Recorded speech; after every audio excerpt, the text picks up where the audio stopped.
아시아산 무기로 러시아를 막겠다고요? 지금 장난합니까? 독일 방산 로비스트의 이 한마디가 유럽 전체를 뒤흔들었습니다. 한국 K2 전차의 압도적인 성능을 직접 보고도 정치적 이유로 결국 독일 레오파드를 선택했던 노르웨이. 그러나 독일은 에너지 위기 속에서 가동률이 60%까지 떨어졌고 3년이 지나도록 전차 한 대도 인도하지 못했습니다. 반면 폴란드는 대한민국의 놀라운 생산 능력 덕분에 K2 전차 180대를 약속 날짜 단 하루도 어기지 않고 야전에 배치할 수 있었습니다. 더 충격적인 건 그 다음이었죠. K9 자주포와 FA-50 전투기까지 패키지로 실전 배치하며 러시아의 압박을 정면에서 막아낸 것입니다. 불가능을 현실로 만든 대한민국. 유럽은 충격에 빠졌고 노르웨이는 뒤늦게 한국의 고개를 숙이며 서둘러 계약 재협상에 들어갔습니다. 과연 무슨 일이 벌어진 걸까요? 유럽을 뒤집어 놓은 대한민국 방산기술의 힘. 지금 시작합니다. 독일 대신 한국을 선택한다고요? 그건 전쟁에서 지겠다는 뜻이죠. 2022년 1월 노르웨이 혹한 시험장에서 독일 대표 한스가 큰 소리로 던진 말이었습니다. 영하 20도를 훌쩍 밑도는 바람이 얼굴을 때리고 있었습니다. 시험장에는 독일과 프랑스 그리고 한국에서 온 관계자들이 모두 모여 있었습니다. 저는 A. 칼베르그, 노르웨이 국방물자국 선임 분석관으로 20년 동안 혹한 환경에서 장비를 시험해 왔습니다. 그날 제 눈앞에서 한국의 K 전차가 조용히 시동을 걸고 있었습니다. 한스의 조롱은 계속됐습니다. 아시아에서 만든 전차가 노르웨이 겨울을 견딜 수 있을까요? 기름 냄새만 안 나면 다행이겠군요. 독일 팀은 폭소를 터뜨렸습니다. 하지만 한국 측 기술자는 아무 말도 하지 않았습니다. 그저 태블릿 화면을 보며 마지막 점검을 할 뿐이었죠. 저는 그의 침착함에서 묘한 자신감을 느꼈습니다. 이 코스는 악명이 높았어요. 작년에 독일 러파드가 2번이나 미끄러졌던 곳이거든요. 프랑스 르클레르는 아예 올라가다가 멈춰버렸죠. K가 움직이기 시작했습니다. 그 순간 저는 뭔가 다르다는 걸 느꼈어요. 궤도가 빙판을 물어뜯는 소리가 달랐습니다. 마치 얼음 위가 아니라 아스팔트 위를 달리는 것처럼 안정적이었죠. 전차는 거침없이 경사를 올라가기 시작했습니다. 한스의 웃음이 멈췄습니다. K가 경사 중간쯤 올라갔을 때였어요. 포탑이 갑자기 왼쪽으로 회전했습니다. 이동사격 준비였죠. 시험장에 긴장감이 흘렀어요. 이동사격, 그것도 30도 경사의 빙판에서 모두가 불가능하다고 생각했거든요. 포성이 울렸습니다. 2호 장미티트 박표적에서 연기가 피어올랐어요. 명중입니다. 관측병이 외쳤습니다. 정중앙 명중. 시험장이 순간 묘지처럼 조용해졌습니다. 저는 20년 동안 이 시험장에서 일했지만 혹한 빙판 경사로에서 이동사격 첫 발로 명중시킨 전차는 처음 봤거든요. 육군 대대장 라르센이 제 옆으로 다가왔습니다. 에이릭, 내 눈을 믿을 수가 없네. 정말 첫 발이었나? 네. 대대장님 첫 발이었습니다. 나르센은 태블릿을 꺼내 뭔가를 급하게 기록하기 시작했어요. 저도 제 노트북을 열었습니다. 이건 반드시 정확히 기록해야 할 순간이었으니까요. K가 정상에 도달하는데 걸린 시간은 12분 40초였습니다. 레오파드가 첫 시도에서 실패하고 두 번째 시도에서 기록한 21분보다 거의 절반이나 빨랐죠. 한국 측 기술자가 처음으로 입을 열었습니다. 이제 혹한 내구성 시험을 하겠습니다. 엔진을 끄고 6시간 방치한 뒤 재시동하는 거죠. 한스가 비웃었어요. 영하 20도에서 6시간이면 시동이 걸리겠습니까? 걸립니다. 한국 기술자의 대답은 단순했습니다. 점심시간이 되자 평가단은 휴게실로 이동했습니다. 내부 단말기에 메시지가 폭주하기 시작했어요. K 성능 예상 완전 초과 이동 사격 정확도 믿을 수 없음. 독일 측 당황한 표정. 저는 커피를 마시며 생각에 잠겼습니다. 기술적으로 답은 이미 나왔어요. K가 압도적이었죠. 하지만 뭔가 불안한 예감이 들었습니다. 한스가 제게 다가왔습니다. 에이릭 인상적이긴 하지만 한 번의 시험이 전부는 아니지 않나 물론입니다. 하지만 이동사격 첫발 명중은 운이 좋았을 수도 있지. 한스가 제 발을 잘랐습니다. 그리고 자네도 알겠지만 우리는 단순히 성능만 보는 게 아니야. 독일과 노르웨이는 나토 창립부터 함께한 70년 동맹이네. 부품 호환성 정비 체계 훈련 시스템 모든 게 통합되어 있어 저는 고개를 끄덕였습니다. 맞는 말이었으니까요. 하지만 동시에 생각했죠. 그래서 우리가 성능이 떨어지는 무기를 선택해야 한다는 건가 오후가 되자 K 재시동 시험이 시작됐습니다. 영하 20도에서 6시간 방치된 전차였죠. 모두가 숨을 죽이고 지켜봤습니다. 한국 기술자가 시동 버튼을 눌렀습니다. 부르릉. 단 한 번의 엔진이 걸렸어요. 매연도 거의 없었습니다. 정상 작동이었죠. 불가능해. 누군가 독일 팀에서 중얼거렸습니다. 라르센 대대장이 놀란 표정으로 물었어요. 어떻게 가능한 겁니까? 한국 기술자가 설명했습니다. 한국도 겨울이 춥습니다. 우리는 이런 환경을 충분히 이해하고 있어요. 특수 배터리와 예열 시스템을 개발했죠. 그때 독일 팀에서 연락이 왔습니다. 레오파드 시험이 연기된다는 거였어요. 포 안정화 시스템 재조정이 필요하다는 이유였죠. 일주일 뒤로 미뤄졌습니다. 저녁이 되자 평가단 내부 회의가 열렸습니다. 라르센이 먼저 말했어요. 오늘 본 건 충격적이었습니다. 20년 만에 처음입니다.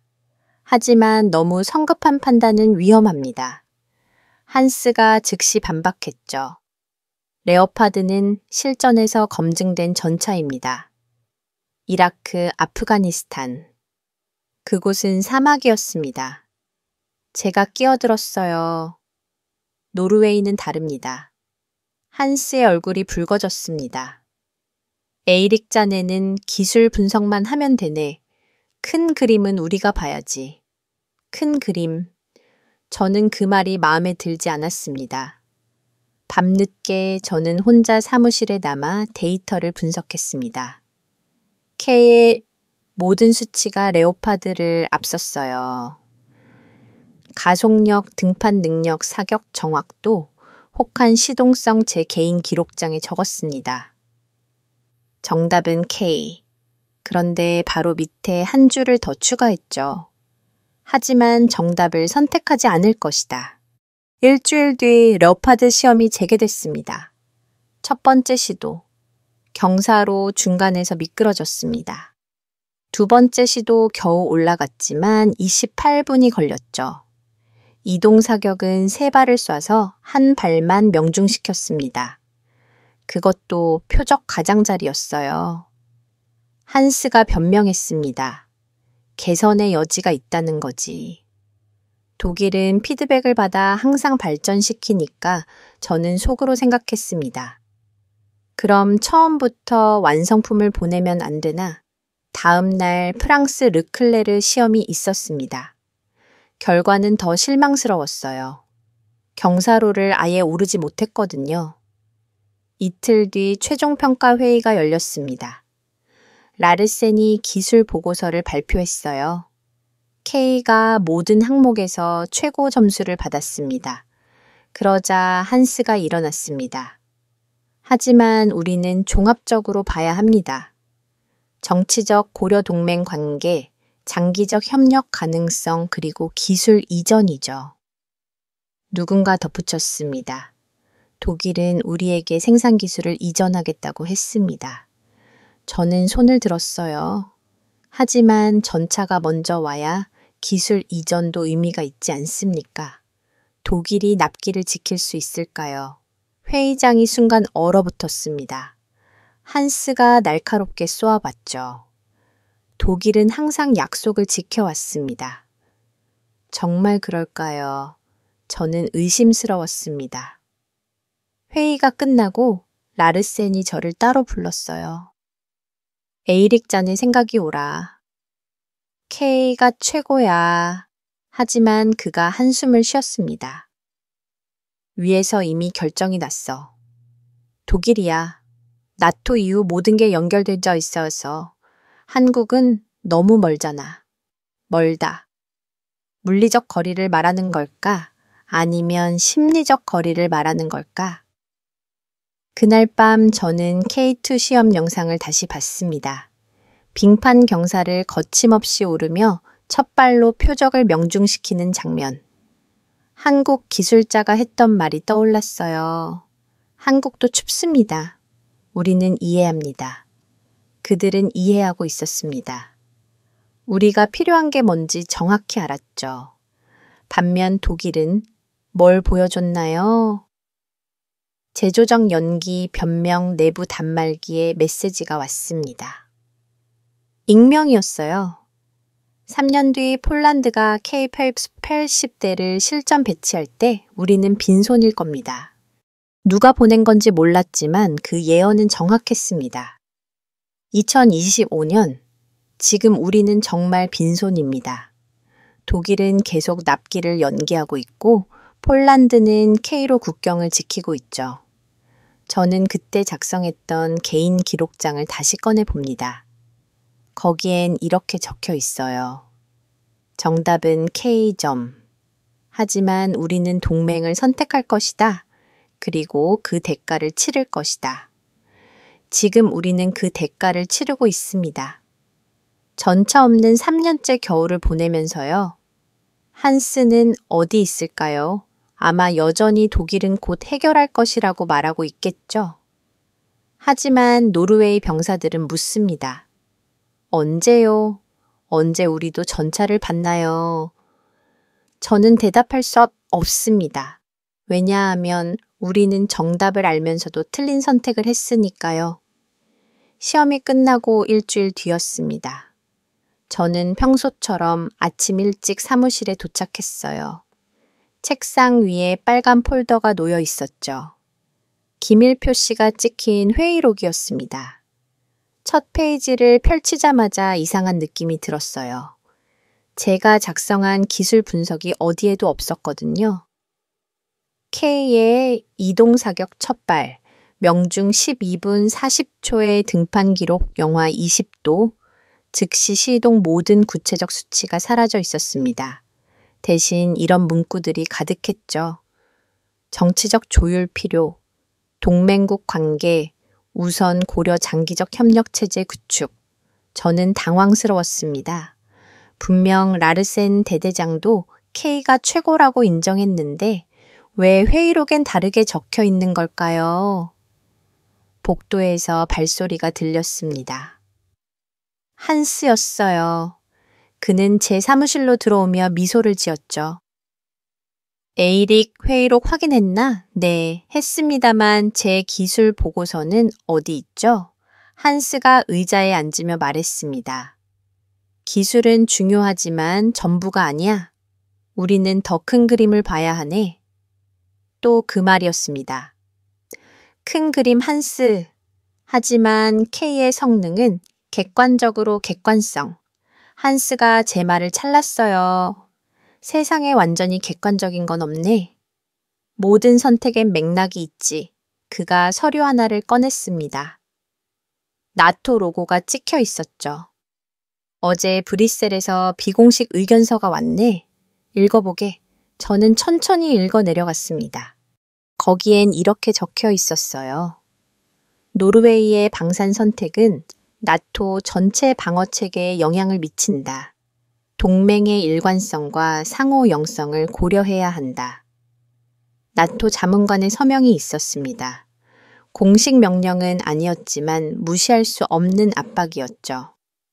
한스가 계속 말했어요. 독일 외교부에서도 연락이 왔어. 만약 우리가 레오파드를 선택하면 특별 조건을 제시하겠다고. 기술 이전은 물론이고 현지 생산 시설까지. 그래서 납기는요, 제가 물었습니다. 한스의 표정이 잠시 굳었다가 다시 미소를 지었죠. 곧 해결될 거야. 독일이 언제 약속을 어긴 적 있나 저는 대답하지 않았습니다. 하지만 속으로는 생각했죠. 이미 시험 일정도 계속 미뤘는데 한스가 나간 뒤 저는 제 초안 보고서를 다시 작성하기 시작했습니다. 이번엔 더 신중하게 모든 데이터를 포함시켜서요. K의 우수성을 부정할 수 없게 만들려고 했죠. 오후에 보고서를 제출했습니다. 다음 날 아침 반려됐다는 통보를 받았어요. 너무 기술 편향적이라는 이유였습니다. 저는 아르센 대대장을 찾아갔어요. 그는 자기 사무실에서 뭔가를 읽고 있었죠. 대대장님, 제 보고서가 반려됐습니다. 라르센이 고개를 들었어요. 피곤해 보였습니다. 나도 들었네, 에이릭. 하지만 손 쓸 수가 없어. 왜죠? 대대장님도 K가 최고라고 하셨지 않습니까? 그가 한숨을 쉬었습니다. 내가 뭐라고 해도 소용없어. 이미 위에서 결정이 내려진 것 같아. 그럼 우리가 시험을 왜 한 겁니까? 라르센이 씁쓸하게 웃었어요. 형식이지. 민주적 절차라는 형식. 저는 사무실로 돌아왔습니다. 내부 단말기를 열었더니 메시지가 가득했어요. 그런데 이상했습니다. K를 지지하는 의견들이 하나둘 사라지고 있었거든요. 마치 누군가 의도적으로 삭제하는 것처럼 저녁 무렵 한스가 또 찾아왔습니다.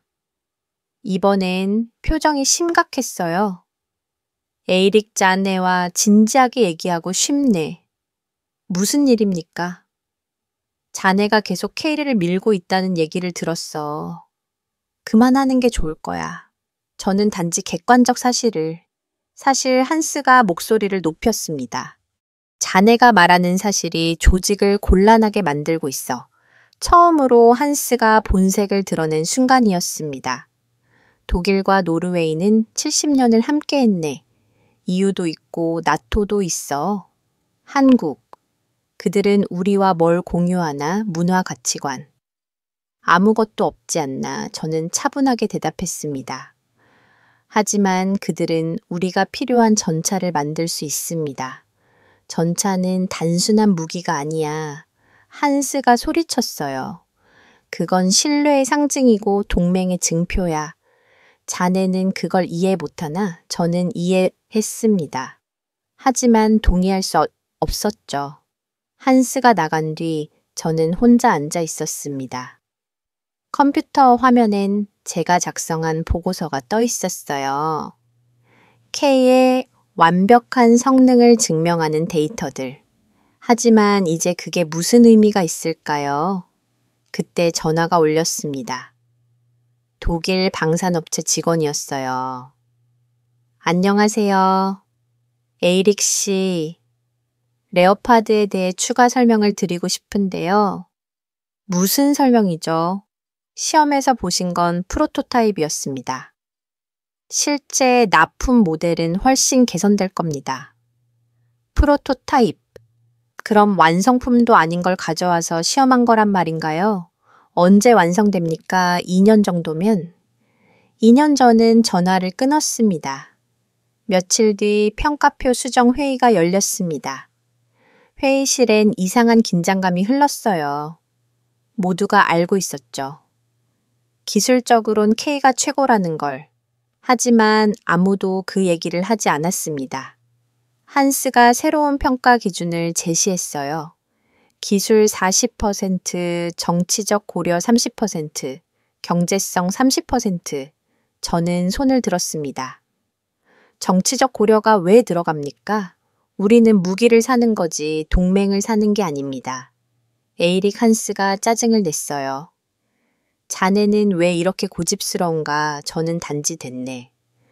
그가 소리쳤습니다. 자네 의견은 충분히 들었어. 하지만 결정은 다수결로 하지. 투표가 시작됐습니다. 레오파드가 선택됐어요. 7대 3이었죠.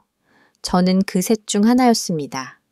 나머지 둘은 라르센과 또 다른 기술 담당관이었어요. 회의가 끝나고 라르센이 제게 속삭였습니다. 우리가 오왔어. 에이릭. 언젠가 증명될 거야. 언젠가. 그게 언제일까요? 집으로 돌아오는 길에 한국 측 기술자에게서 메일이 왔습니다. 결과를 들었습니다. 아쉽지만 이해합니다. 만약 마음이 바뀌시면 언제든 연락 주세요. K는 항상 준비되어 있습니다. 항상 준비되어 있다. 그 말이 가슴에 박혔어요. 그날 밤 저는 일기를 썼습니다. 오늘 우리는 기술을 배신했다. 객관성을 포기했다. 그리고 미래를 저당 잡혔다. 독일이 약속을 지킬까 모르겠다. 하지만 한 가지는 확실하다. K는 지금도 어디선가 달리고 있을 것이다. 다른 나라를 위해 일주일 뒤 폴란드가 K 구매 의향서를 제출했다는 소식을 들었습니다. 180대 규모였죠. 한스는 코음 쳤어요. 폴란드는 항상 서두르지. 나중에 후회할 거야. 정말 그럴까요? 저는 폴란드 국방부 친구에게 전화했습니다. 왜 K를 선택했어? 그의 대답은 단순했습니다. 러시아가 코앞이야. 우리에겐 지금 당장 전차가 필요해. K는 바로 납품 가능하다고 했어. 독일 그들은 3년을 기다리래. 3년.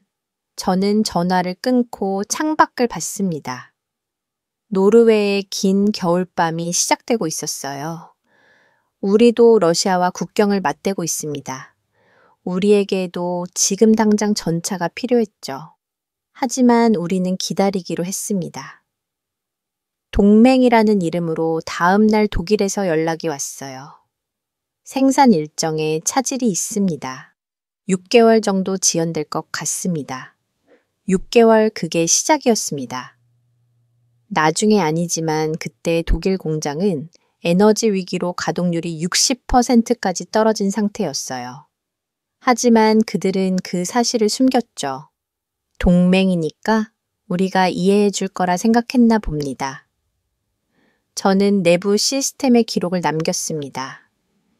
첫 번째, 납기 지연 6개월, 그리고 속으로 생각했죠.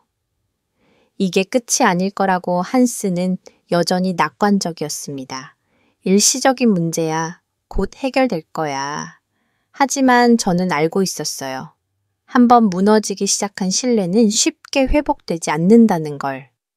제 시도의 2023년 3월이었습니다. 독일에서 또 연락이 왔어요.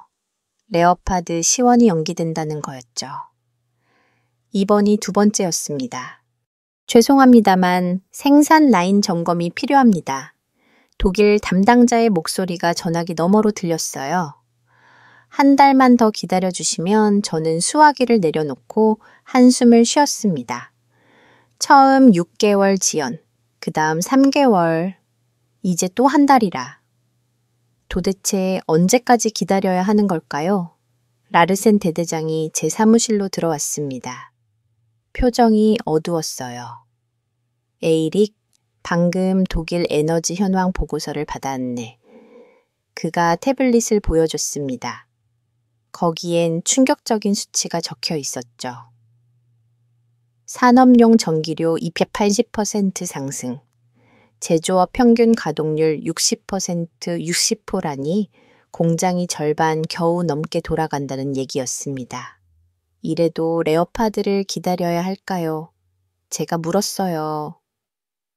라르센이 고개를 저었습니다. 나도 모르겠네. 하지만 이미 계약서에 서명했잖아. 그때 노크 소리가 들렸습니다. 뜻밖에도 한국 생산라인 반장이었어요. 박준호라는 이름이었죠. 그는 노르웨이에 출장 와 있다고 했습니다. 안녕하세요, 에이릭 씨. 혹시 시간 있으시면 잠깐 얘기 좀 할 수 있을까요? 우리는 회의실로 이동했습니다. 박 반장은 가방에서 태블릿을 꺼냈어요. 저희가 폴란드에 납품 중인 K 생산 현황입니다. 참고하실 수 있게 공유하려고요. 화면에는 실시간 생산 현황이 떴습니다. 깔끔한 그래프와 차트들이 일모교연하게 정리되어 있었죠. 현재 월 15대 생산 중이고 폴란드 나음 부분은 정확히 일정대로 진행되고 있습니다. 지연은 없었습니까? 나르센이 물었어요. 박 반장이 웃었습니다. 단 하루도 없었습니다. 저희는 약속을 지키는 게 신뢰의 시작이라고 믿거든요. 그가 다른 자료를 보여줬어요. 하루 단위로 정리된 일정표였습니다. 언제 어떤 부품이 도착하고 언제 조립이 완료되고 언제 출고되는지 모든 게 투명했죠. 이런 자료를 왜 보여주시는 겁니까? 제가 물었습니다. 혹시 마음이 바뀌실 수도 있으니까요. 박 반장이 솔직하게 말했어요. 저희는 언제든 노르웨이와 협력할 준비가 되어 있습니다. 그가 떠난 뒤 라르센과 저는 한동안 말이 없었습니다. 대단하군. 라르센이 먼저 입을 열었어요. 이런 투명성이라니. 바로 그때 한스가 들어왔습니다. 얼굴이 붉게 달아올라 있었죠. 한국 업체가 왜 여기 있었습니까? 누가 허락했죠. 그냥 참고 자료를 공유하러 왔었습니다. 제가 대답했어요. 참고 자료. 한스가 비웃었습니다.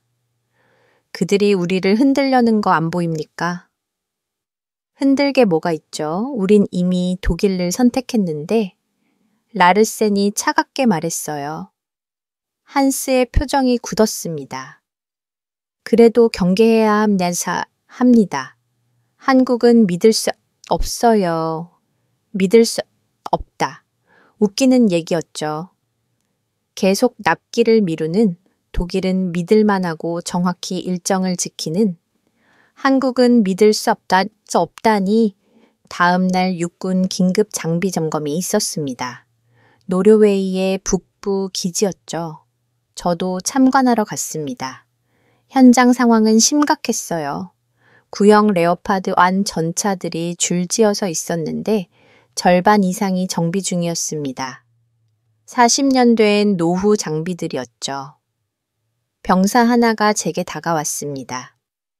젊은 얼굴에 불안이 가득했어요. 분석관님, 새 전차는 언제 옵니까? 곧 올 겁니다.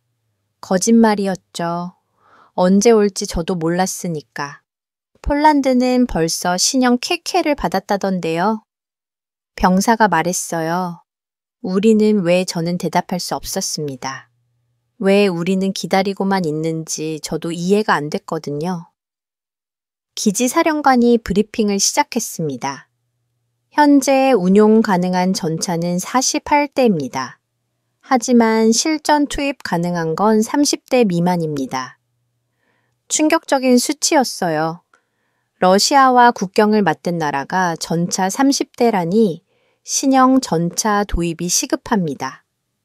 차령관이 강조했죠. 더 이상 미룰 수 없습니다. 회의실로 돌아오자 내부 토론이 폭발했습니다. 독일이 또 연기했다며 도대체 몇 번째야? 폴란드는 K도 벌써 50대 받았대. 우리도 재검토해야 하는 거 아니야. 하지만 한스는 여전히 고집을 부렸어요. 일시적인 문제입니다. 독일은 에너지 위기를 극복하고 있어요. 조금만 더 기다리면 얼마나 더요. 누군가 물었습니다. 한스가 대답을 못하자 독일 산업 로비스트가 나섰어요. 클라우스라는 이름이었죠. 우리는 품질을 위해 시간을 투자하는 겁니다.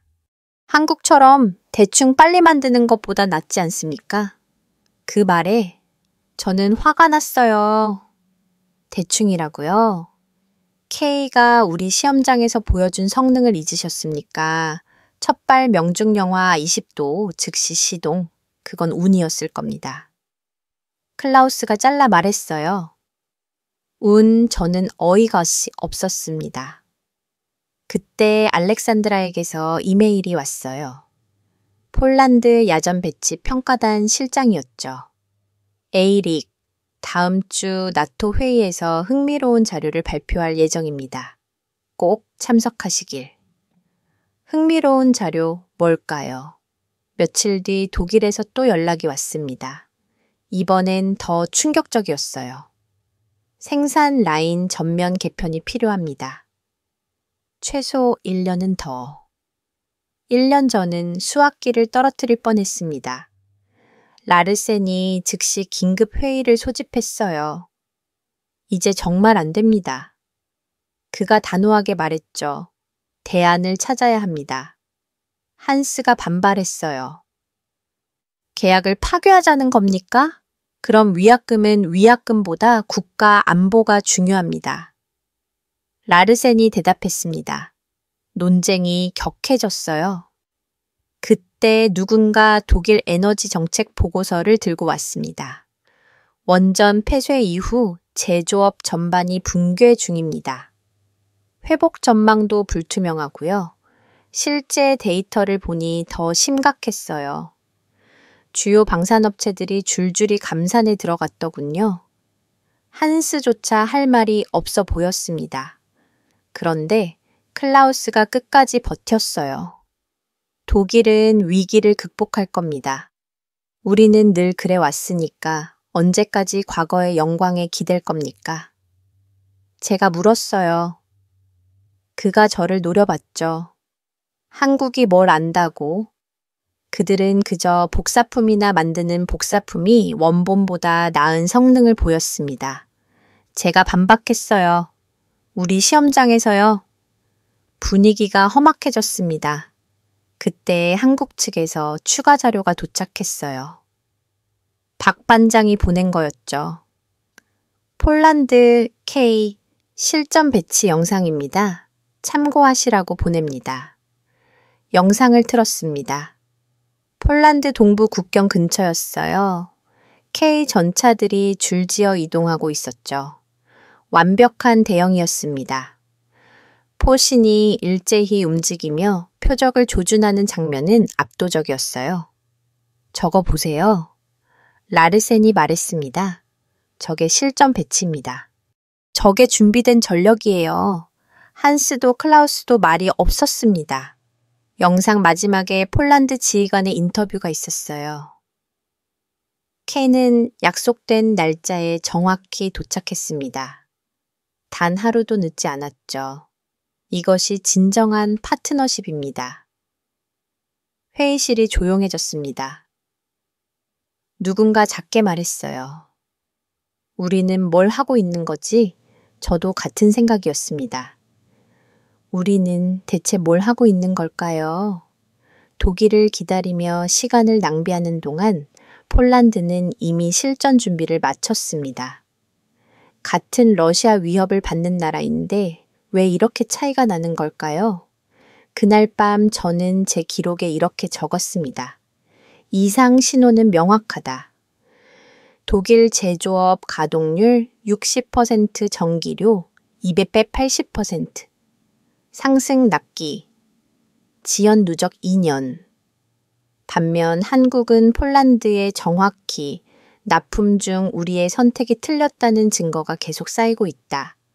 그리고 한 줄을 더 했죠. 하지만 아직도 우리는 방향을 바꾸지 못하고 있다. 왜일까? 자존심 때문일까? 아니면 진짜로 독일을 믿는 걸까? 답은 알 수 없었습니다. 하지만 한 가지는 분명했어요. 시간이 갈수록 우리의 선택은 더 큰 재앙으로 향하고 있었다는 것. 2023년 9월 나토 북유럽 방어회의가 브뤼셀에서 열렸습니다. 저는 노르웨이 대표단의 기술 자문으로 참석했죠. 회의장에 들어서자마자 뭔가 다른 분위기를 느꼈어요.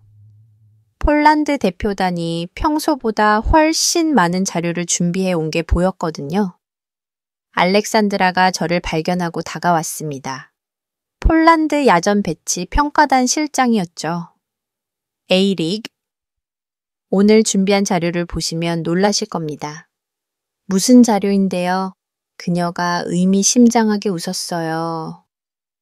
K 실전 운용 기록입니다. 이론이 아닌 현실 말이죠. 회의가 시작됐습니다. 나토 국방자문관이 의장을 맡았어요. 각국이 방어 태세를 보고하는 순서였죠. 독일, 프랑스, 네덜란드 대부분 계획과 준비 상황을 설명했습니다. 폴란드 차례가 왔을 때 알렉산드라가 일어났어요. 폴란드는 실제 전력화 완료 현황을 보고하겠습니다. 그녀가 리모컨을 눌렀습니다. 대형 화면에 영상이 떴어요. 폴란드 동부 국경 지역이었죠. 수십 대의 K 전차가 완벽한 대형으로 이동하고 있었습니다. 현재 K 180대 전력화 완료입니다. 회의장이 술렁거렸어요. 180대라니 그것도 이미 전력화가 완료됐다고요. 한스가 제 옆에서 중얼거렸습니다. 저게 다 작동하는 건 아니겠지. 하지만 알렉산드라는 계속했어요. 화면이 바뀌며 훈련 장면이 나왔습니다. K들이 일제히 사격하는 모습이었죠. 지난 3개월간 실사격 훈련 기록입니다. 명중률 92%, 기동 중 사격 정확도 87%. 저는 숨을 멈췄습니다. 우리 시험장에서 봤던 그 성능이 실전에서 그대로 재현되고 있었어요. 아니, 오히려 더 나아진 것 같았죠. 나토 자문관이 물었습니다. 정비나 고장은 없었습니까? 평균 가동률 95%입니다. 알렉산드라가 대답했어요. 한국 측 기술진이 초기 3개월간 현장 지원을 했고 현재는 우리 정비팀이 완전히 인수했습니다. 그녀가 다음 자료를 보여줬어요. 정비 기록이었죠. 깨끗했습니다. 큰 고장이 거의 없었어요. 독일 대표가 손을 들었습니다. 혹시 야간 작전 능력은 어떻습니까? 알렉산드라가 미소 지었어요. 보여드리죠. 새로운 영상이 떴습니다. 치읓 같은 어둠 속이었어요. 열화상 카메라로 촬영한 것 같았죠. K들이 야간에도 정확히 표적을 맞추고 있었습니다. K의 여화상 조준형은 3세대 수준입니다. 4,000 박표적도 식별 가능하죠. 회의장 분위기가 완전히 바뀌었어요. 특히 아직 신형 전차를 받지 못한 나라들의 표정이 심각해졌죠. 네덜란드 대표가 물었습니다. 납기는 정확했습니까? 단 하루도 늦지 않았습니다. 알렉산드라의 목소리에 자부심이 묻어났어요. 한국은 약속을 지키는 파트너입니다. 그 순간 저는 한스를 봤습니다. 얼굴이 창백해져 있었어요. 알렉산드라가 계속했습니다.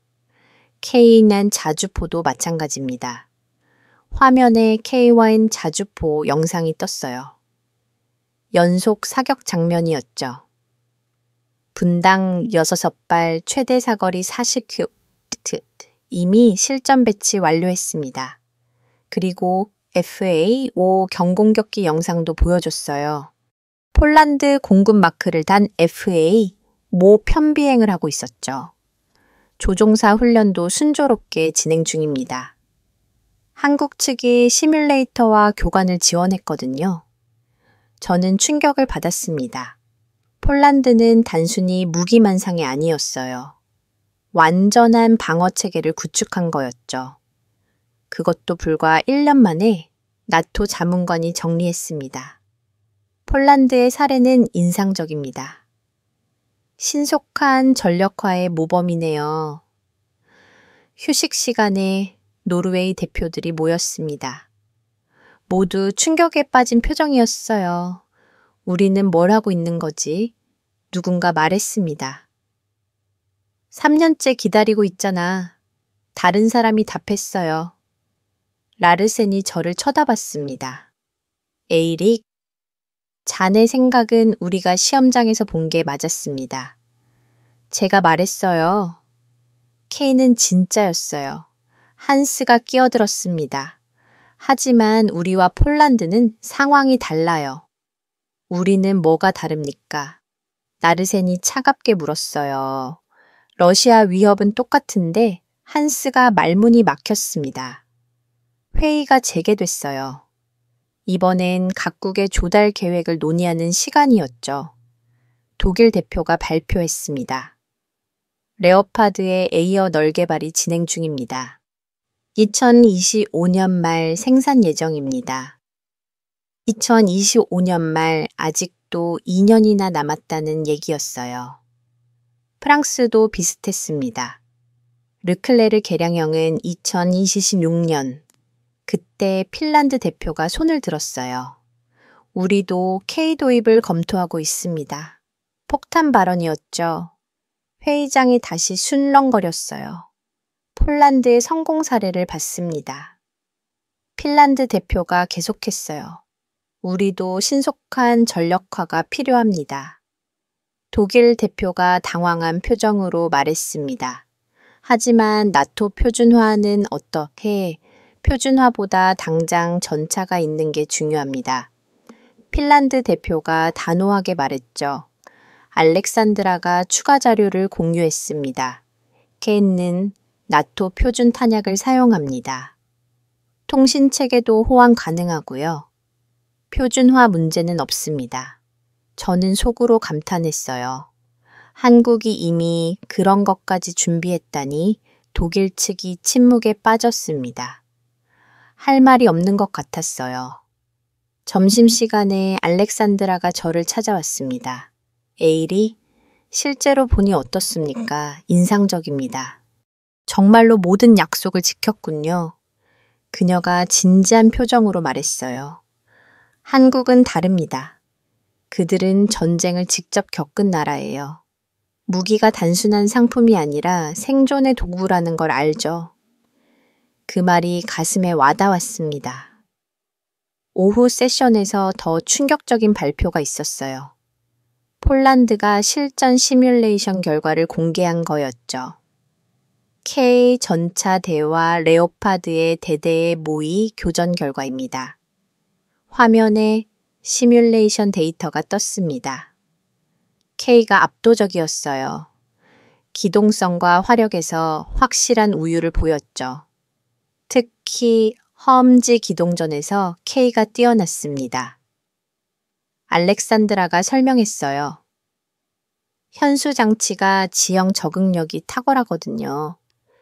노르웨이군 대표가 속삭였습니다. 우리 지형의 딱이야. 한스가 반박하려 했지만 데이터 앞에선 무력했어요. 숫자는 거짓말을 하지 않으니까.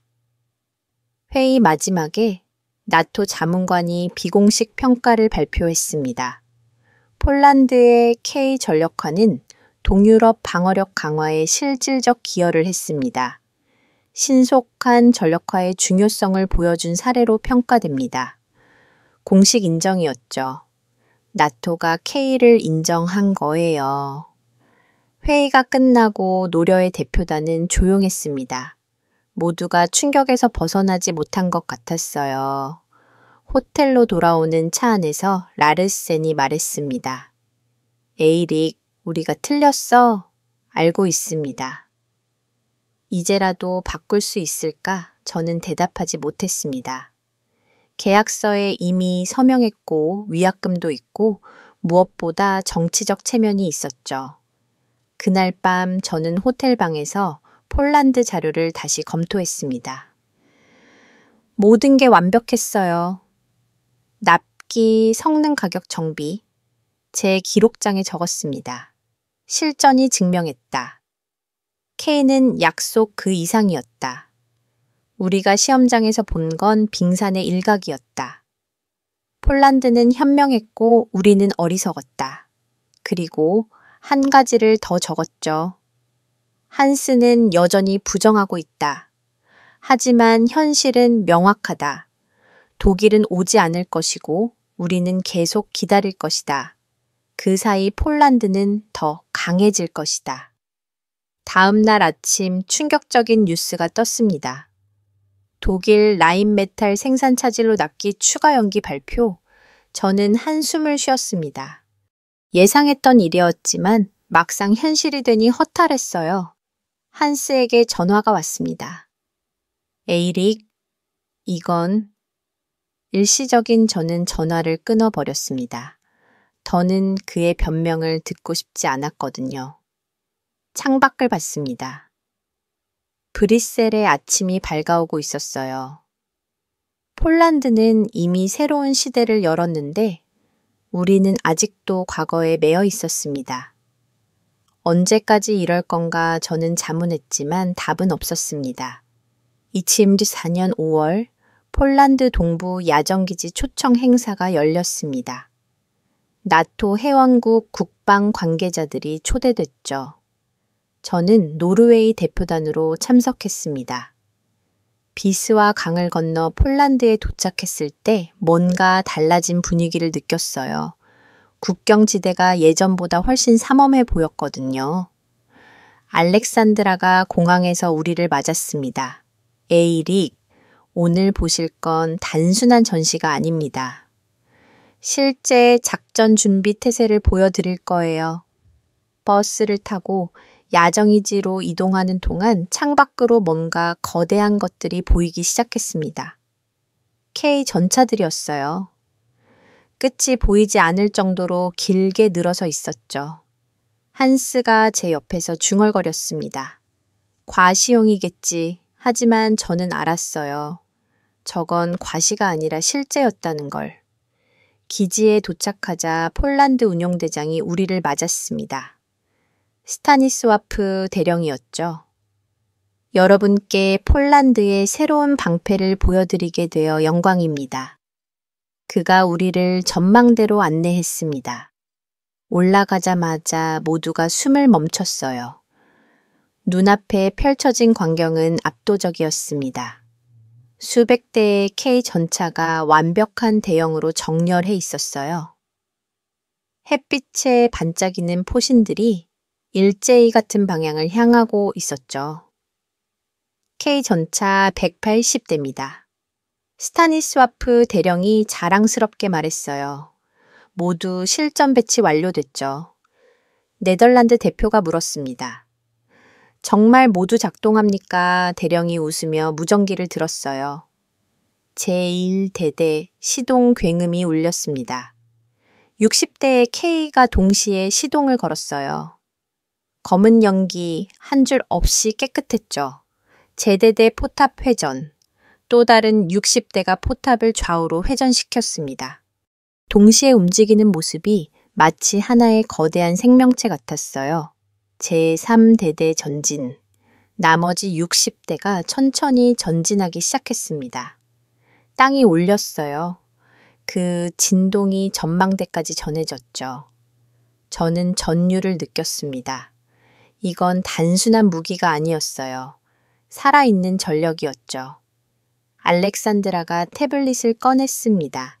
이제 정확한 데이터를 보여드리죠. 화면에 상세한 인도 일정표가 떴어요. 2022년부터 2024년까지 매달 몇 대씩 인도됐는지 정확히 기록되어 있었죠. 보시다시피 한국은 약속한 날보다 단 하루도 늦지 않았습니다. 그녀가 날짜들을 하나씩 짚어가며 설명했어요. 2022년 12월 첫 패치분 10대 예정일 15일, 실제 도착 13일 이틀 일찍 왔죠. 2023년 3월 2차분 20대 예정일 20일, 실제 도착 20일 정확했습니다. 2023년 9월 3차분 40대 예정일, 30일 실제 도착 28일 또 이틀 빨랐어요. 독일 대표가 믿기지 않는다는 표정으로 물었습니다. 운송 지원도 없었습니까? 날씨나 항모 문제로 한국은 그런 것까지 계산에 넣었습니다. 알렉산드라가 대답했어요. 여유 일정을 미리 확보했거든요. 그래서 단 한 번도 늦지 않았죠. 폴란드 국방부 공식 인도 확인을 보여줬습니다. 도장이 선명하게 찍혀 있었어요. 매 배치마다 일정 준수 확인이라는 문구가 있었죠. 스타니스와프 대령이 우리를 케이냐인 자주포 구역으로 안내했습니다. K고 자주포 120대도 전력화됐습니다. K아인들이 일렬로서 있었어요. 포신을 하늘로 향한 모습이 위협적이었죠. 질사격 시범을 보여드리죠. 그의 신호에 따라 열대의 KM과 사격 준비를 시작했습니다.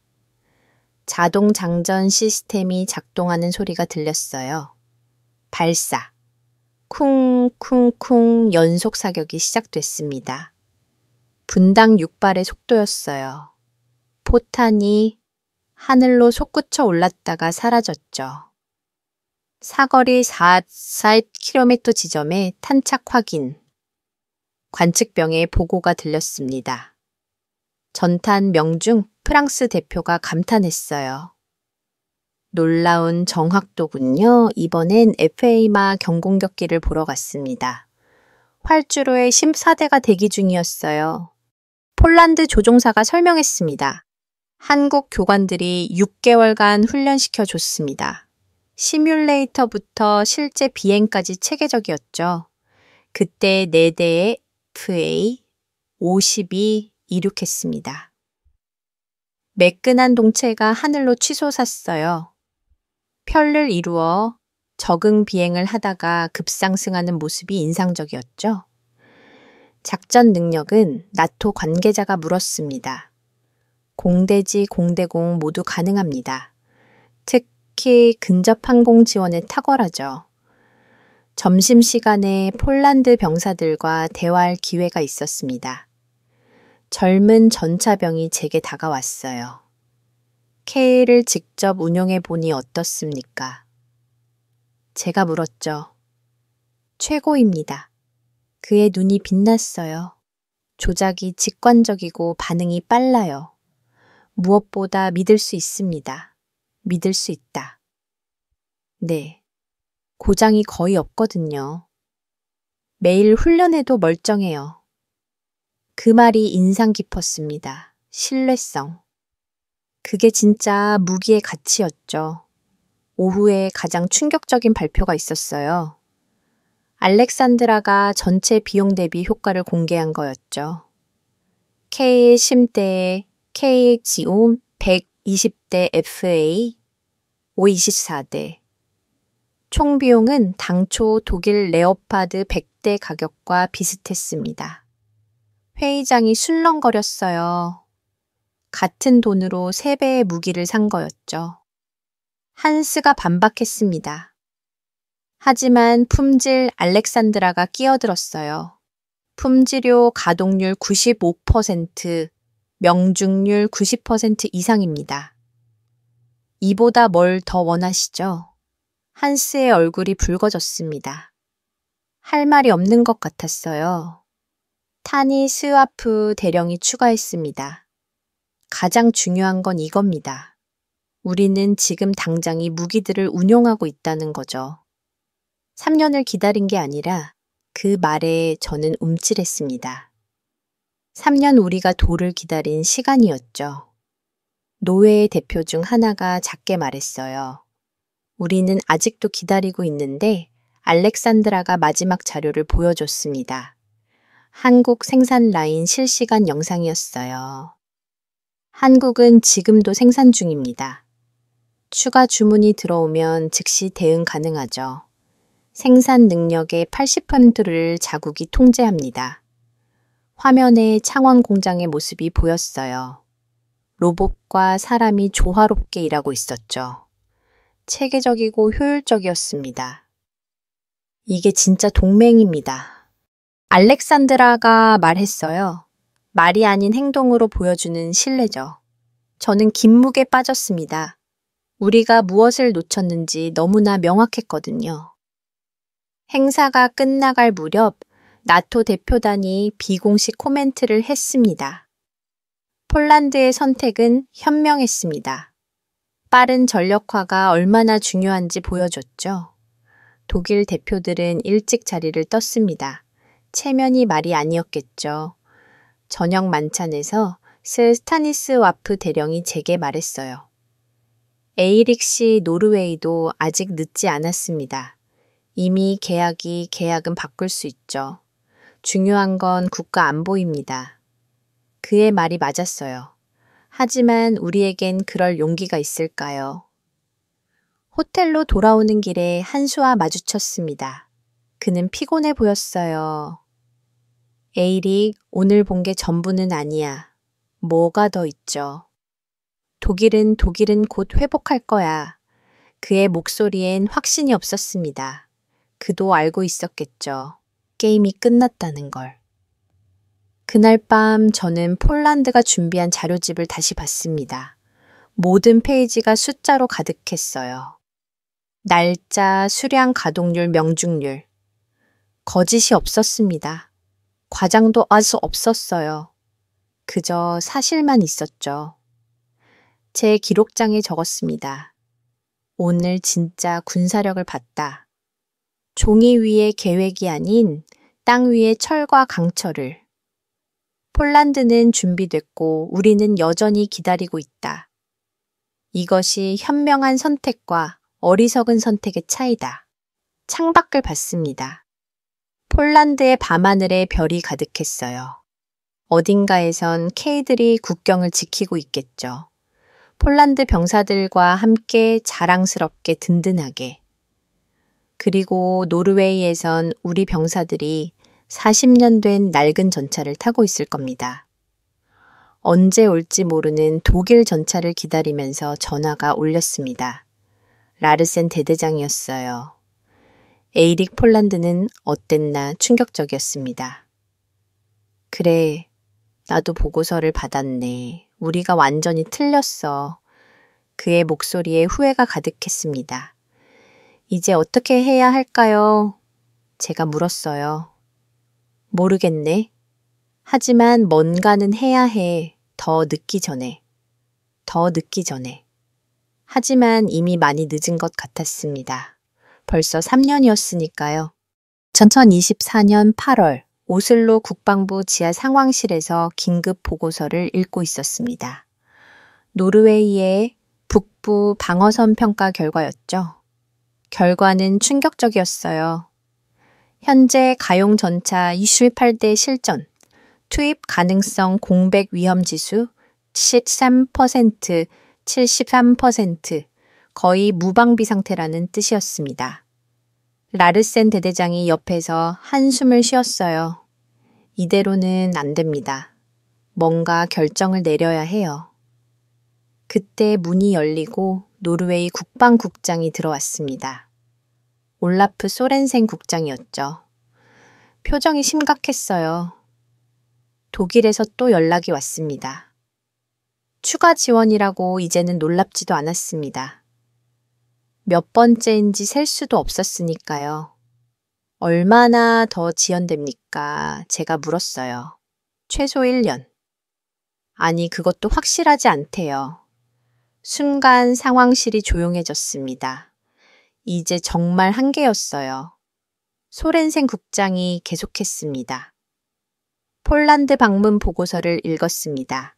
K 전력화가 완료됐다면서요. 네. 180대 모두 실전 배치됐습니다. 제가 대답했어요. 그가 잠시 생각하더니 말했죠. 새로운 접근이 필요합니다. 에이릭 보고서를 하나 작성해 주시오. 우리의 조달 전략을 완전히 재검토하는 드디어 기회가 왔습니다. 저는 그동안 쌓아온 모든 자료를 꺼냈어요. 일주일 동안 밤을 새워 보고서를 작성했습니다. 제목은 단순했죠. 실전과 납기 새로운 조달 패러다임. 첫 페이지에 이렇게 적었어요. 우리는 지난 3년간 잘못된 기준으로 무기를 선택했다. 정치적 고려 전통적 동맹 체면, 이런 것들이 기술과 납기보다 우선시되에 챘다. 그 결과 우리는 전차 없이 3년을 보냈고 폴란드는 완전한 기계와 사단을 구축했다. 데이터를 첨부했습니다. 독일 생산 중단 횟수 7번 누적 지원 기간 3년 6개월, 노르웨이 방어력 감소율 42%, 폴란드의 K 가동률 95%, 그리고 새로운 조달 기준을 제시했어요.